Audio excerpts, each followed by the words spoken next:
민법이라는 숲의 두 번째 나무인 물꽃 여행을 한번 출발해 보도록 하시겠습니다.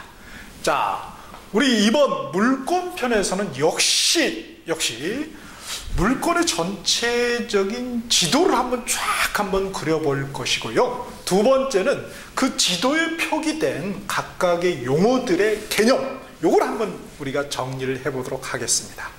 자, 그러면은 이 물꽃의 중요한 핵심은 뭐냐? 결국 물꽃도 어디에 있는 거죠? 그렇죠. 민법에 있는 거죠. 우리 민법의 핵심은 뭐라고 했습니까? 벌써 까먹으셨다고. 치매가 벌써 오시면 안 되는데. 저도 그래요. 자, 우리 민법의 핵심은 결국은 뭐다? 법률 행위에 따른 법률 효과, 그리고 그에 따른 법률 관계를 법 조문과 또한 판결의 판례를 통해서 이해하는 것이 그게 핵심이다. 이렇게 했죠. 그러니까 똑같이 물권도 마찬가지겠죠. 그 법률행위가 어떤 법률행위라고 우리가 어떤 법률행위를 했습니까? 그렇죠. 권리를 발생시키기 위한 법률행위죠. 그렇죠. 권리를 발생시키기 위한 법률행위인데 그 권리 중에는 뭐가 있다? 먼저 우리가 갑돌이하고 을순이가 우리 중개사무소에 왔을 때 계약했을 때 그 계약할 당시는 어떤 권리를 발생시키기 위한 법률행위죠? 그렇죠. 바로 이 채권이죠. 그래서 채권을 발생시키기 위한 법률행위, 사실 그거부터 해야 되는데 말이죠. 우리 독일법 체계를 따르다 보니까. 그러니까 사실 물권은 언제? 그렇죠.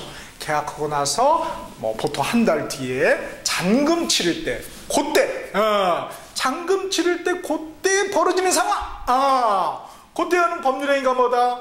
물권을 발생시키기 위한 법률행위다. 요거죠. 그렇죠.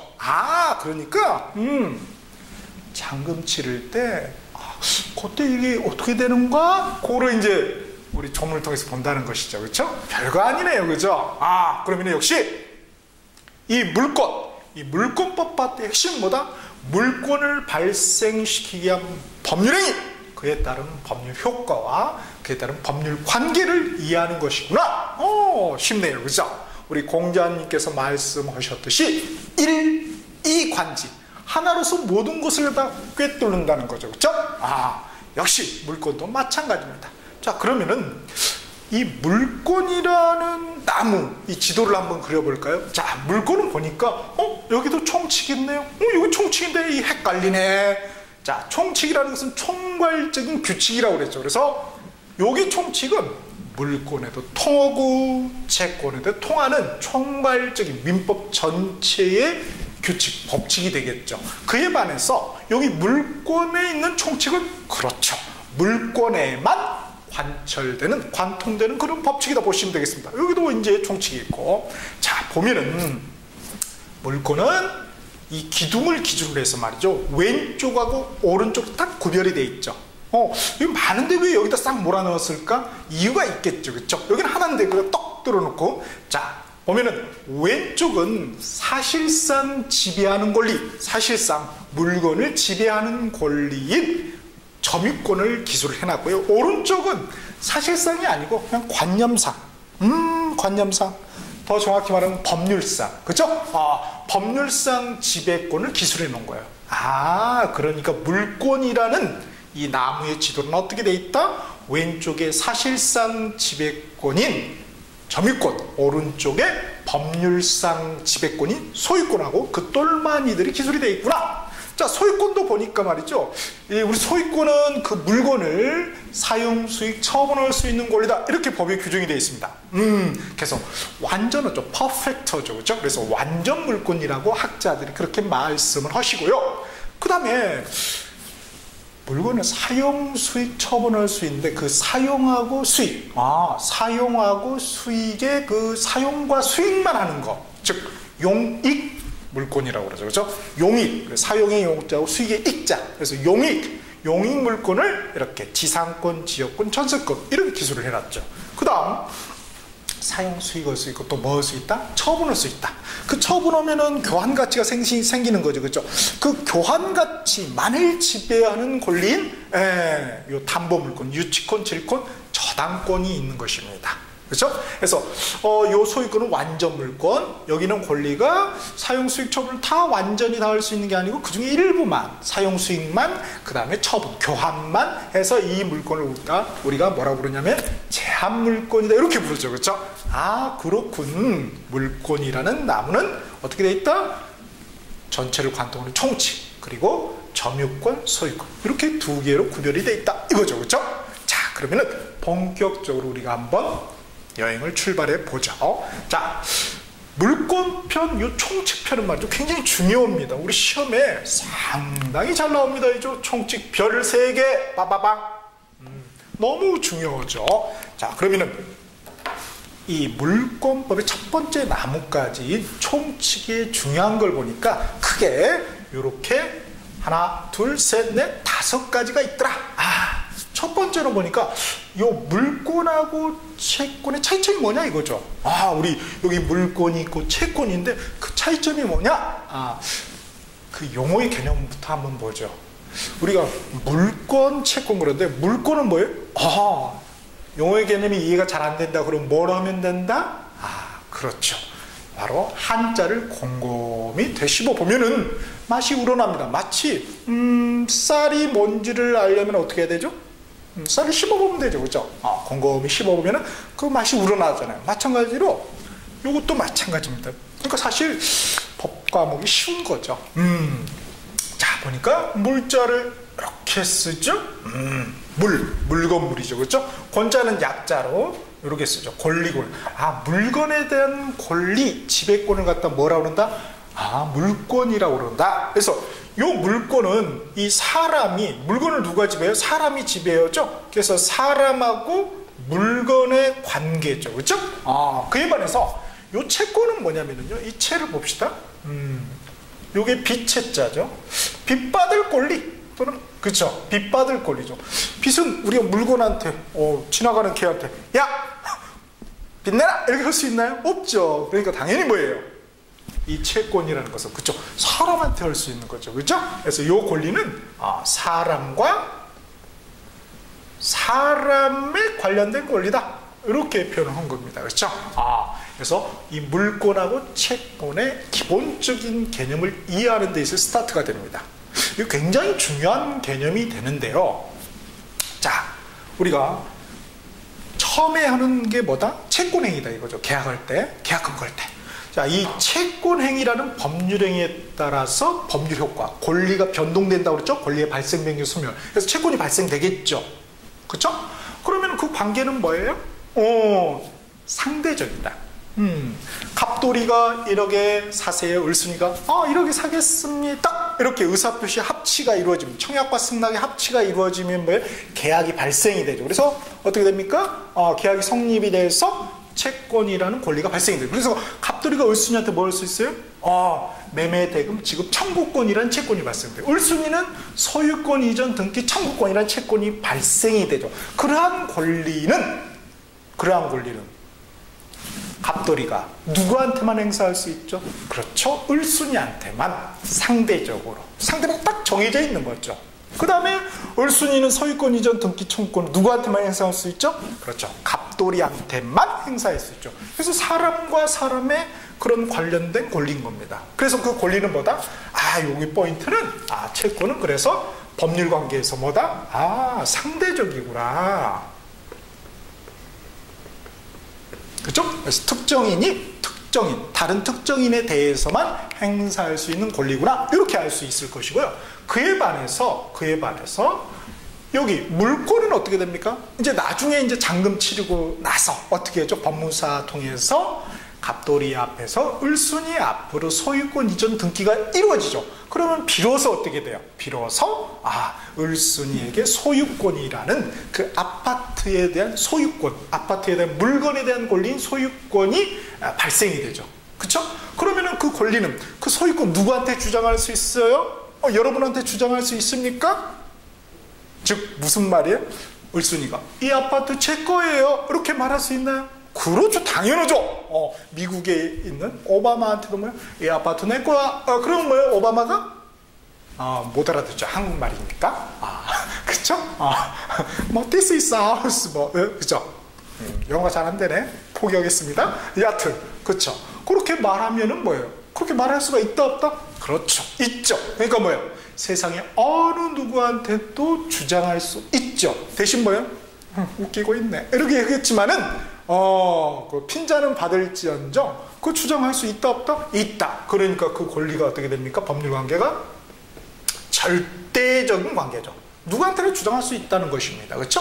그렇게 물권과 채권의 본질적인 차이점을 이해하는 것이 굉장히 중요하다는 것입니다. 그걸 갖다가 이제 우리 표로 나타내져 있죠. 표로 물권법 파트의 핵심의 다음 페이지 보면 물권 대 채권에 관한 표가 쫙 일목요연하게 나열이 되어 있습니다. 그렇죠?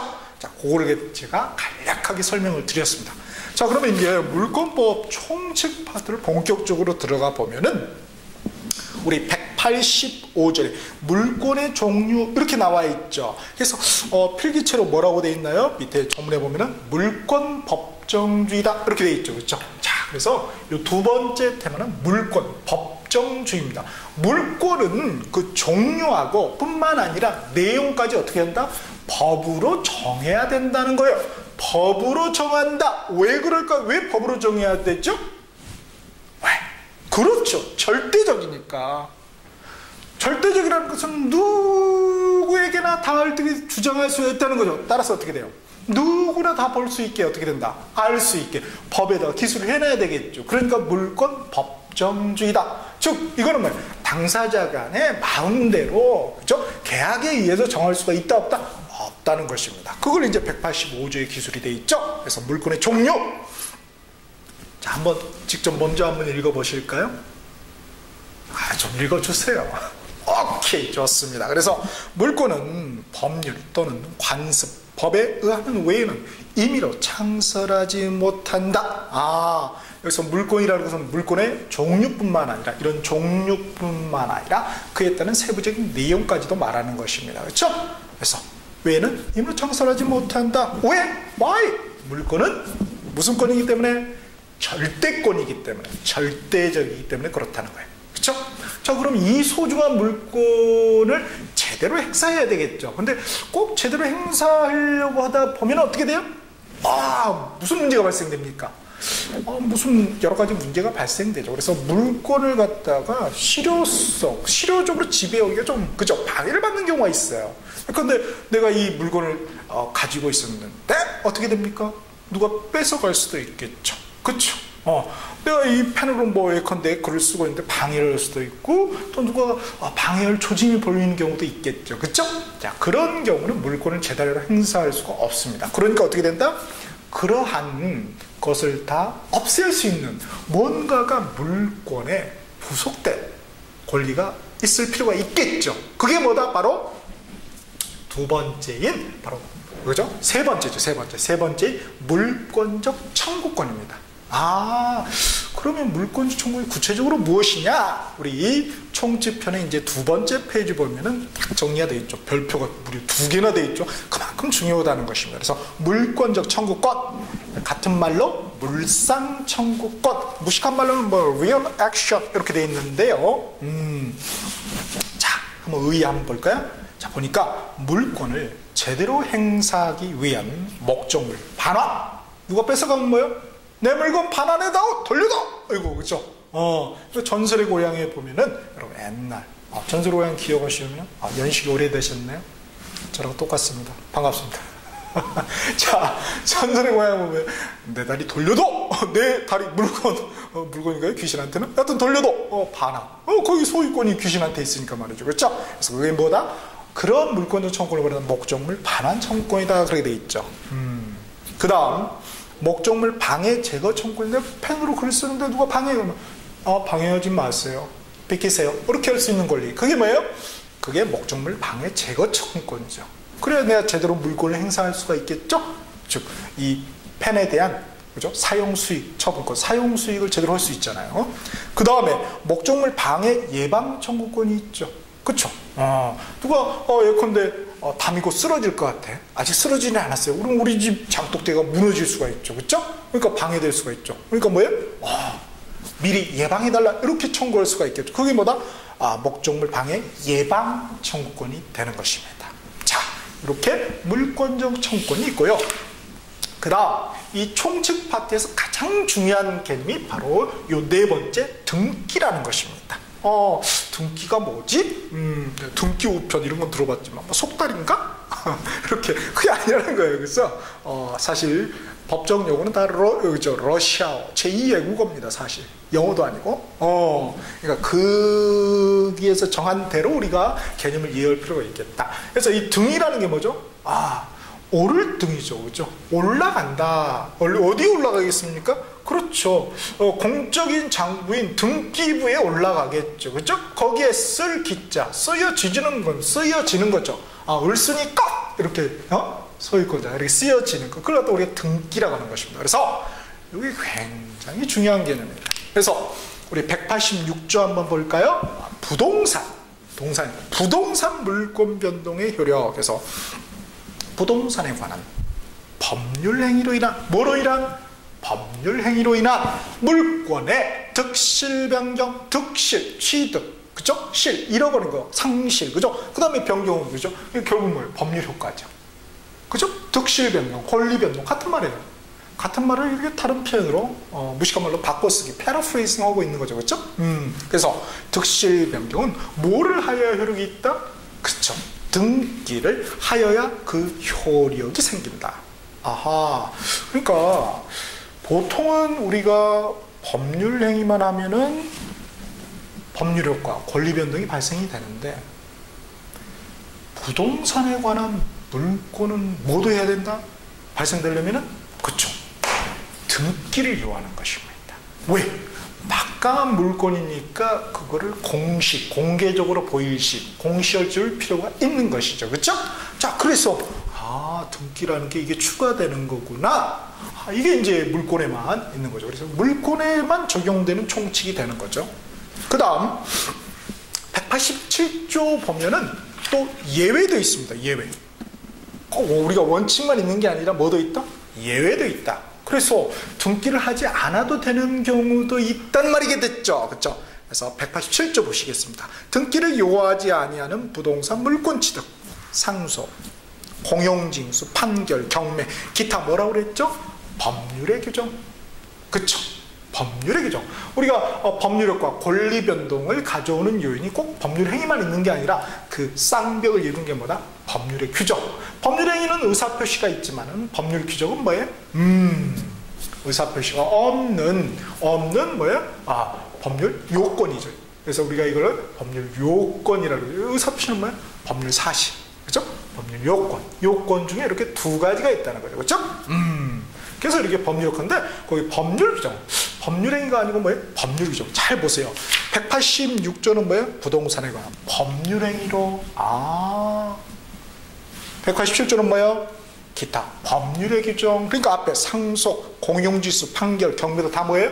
그렇죠. 법률 규정이 되는 것이죠. 그렇게 돼 있구나. 그에 따른 법률 효과. 여기 뭐라고 되어 있습니까? 의안, 부동산에 관한 물권의 취득은 등기를 요하지 않는다. 등기 없어도 된다 이거죠. 그렇게 차이점이 있구나. 서로 186조하고 187조가 비교되는 조문이 되겠습니다. 자, 이렇게 이제 등기를 봤고요. 그 다음에 이제 혼동이라는 게 있어요. 혼동은 뭐야? 헷갈린다. 그렇죠. 그 말이죠. 뭐가 헷갈리냐? 권리가 헷갈린다. 권리가 내가 소유권도 있고 전세권도 있다. 헷갈린다. 소유권도 있고 전세권도 있다. 이상한 거죠. 그렇죠? 그런 경우에 이 전세권이 있을 필요가 있습니까? 없습니까? 없죠. 그러니까 뭐예요?